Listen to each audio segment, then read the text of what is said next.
Nu, čau! Nu, karoči, braucu es tagad pa Mississippi štatu. Tagad braucu uz vienu tur to pilsētiņu, tur, kur man vajag. Un, nu, parādīšu tagad, kā te viss izskatās. Nu, otrē, kur braucu, šitāds te ir ceļš. Nu, nekas tāds īpašs mainījies nav. Vienīgais redzēju, ka šitien baigi lēti var noīrēt māju. Divas istabas, divas guļamistabas māja ar viesistabu un vispārējo mēnesī $525. Nu, tas laikam tāpēc, ka izņemot makšķerēšanu darīt vispār nav ko. Nu, reku šitā te viss notiekās, šitas ir tāds te dīķi. Tur dzīvo krokodīli iekšā, un šeit Mississippi viņi krokodīli sēd. Nu, es noskatīju jau vienu to kafejnīcu, kurā es braukšu un ēdīšu krokodīlu.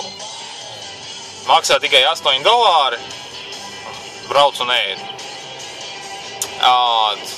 Un, nu jā. Ko vēl pastāstīt? Laivas pārdodās. Laivas te ir visiem. Vienu džipi jau haidī. 1, 2, 3, 4, 5, 6, 7, 8 mašīnas pirms manīm un visi džipi. Amerika. Tuvāk Teksasai jau vairāk džipi. Neko arī pārdodās kaut kā, kas tie Chevīši.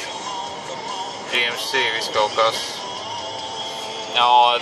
Laiks draņķīgs visu laiku līst un tā kā nelīst tas smidzina, nu, tagad pateic, ka pāris dienas tāds laiks būs, jā. Un benzīna cenas joprojām priecē, rekord 3,32 galonā, forši. Un, nu jā.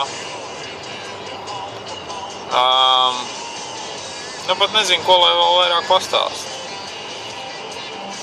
Jā, nu, tagad es būšu kaut kādā pilsētiņā, tad es vēl kaut ko pofilmēšu, jo te ir tāds, nu, ceļš vienkārši. Nu, un šitāds te ceļš viņš visu laiku iet. Tagad nobrauc nos no lielajām maģistrālēm. Tur reku tipiskie tie Amerikas tie trailerīši, kur dzīvo. Nu, jā. Nu, ok, nu pagaidām.